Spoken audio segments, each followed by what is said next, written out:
ಕೂತ್ಕೊಳ್ಳಿ ಕೂತ್ಕೊಳ್ಳಿ ಶಂಕರೇ, ಹಿಂದೆ ಕೂತ್ಕೊಳ್ಳಿ. ಸಭಾ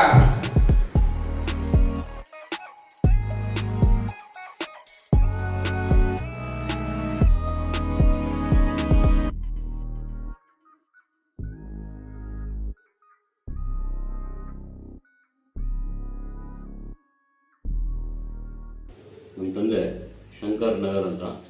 ನಾವು ಬೆಂಗಳೂರಿಂದ ಬಂದ್ವಿ. ಡಾಕ್ಟರ್ ಉಮಾ ಅಂತ ಬೆಂಗಳೂರಲ್ಲಿ ಇನ್ನು ಡಾಕ್ಟರ್ ಪ್ರದೀಪ್ ಅವ್ರನ್ನ ರೆಫರ್ ಮಾಡಿದ್ರು. ಇಲ್ಲಿಗೆ ಬರೋಕ್ಕೆ ಮುಂಚೆ ಅವ್ರು ಕುತ್ಕೊಳ್ಳೋದು ನಿಂತ್ಕೊಳ್ಳೋದೆಲ್ಲ ತುಂಬ ಕಷ್ಟ ಆಗ್ತಿತ್ತು. ಮತ್ತು ಒಬ್ಬರ ಹತ್ರ ಯಾರ ಹತ್ರನೂ ಮಾತಾಡ್ತಿರಲಿಲ್ಲ, ಮಂಕಾಗಿ ಸುಮ್ಮನೆ ಕೂತ್ಕೊಂಡ್ಬಿಡೋದು. ಇಲ್ಲಿ ಬಂದಮೇಲೆ ಡಾಕ್ಟರ್ಗಳು ತುಂಬ ಹೆಲ್ಪ್ ಮಾಡಿ ತುಂಬ ಚೆನ್ನಾಗಿದ್ದಾರೆ. ಇವಾಗ ಖುಷಿ ಖುಷಿಯಾಗಿ ಮಾತಾಡ್ತಾರೆ, ಎಲ್ಲರೂ ಓಡಾಡ್ತಾರೆ, ಹೊರಗೆ ವಾಕ್ ಮಾಡ್ತಾರೆ, ವಾಕರ್ ಇಟ್ಕೊಂಡು ನಡೀತಾರೆ, ಆರಾಮಾಗಿದ್ದಾರೆ. ಹೇಳು ಈಗೀಗ ಹಾಂ ಹೇಳು. ಅದಾಗಲಿ ಏನು ನೋಡ್ತಾ ಪ್ರದೀಪ್ ಅವ್ರಿಗೆ ಹೇಳಮ್ಮ, ಹಾಂ ಚೆನ್ನಾಗಿ ಹುಷಾರಾಗ, ಏನು ತೊಂದರೆ ಇಲ್ಲ ಅಂತ ಹೇಳ. ಗೊತ್ತಾಯ್ತಾ?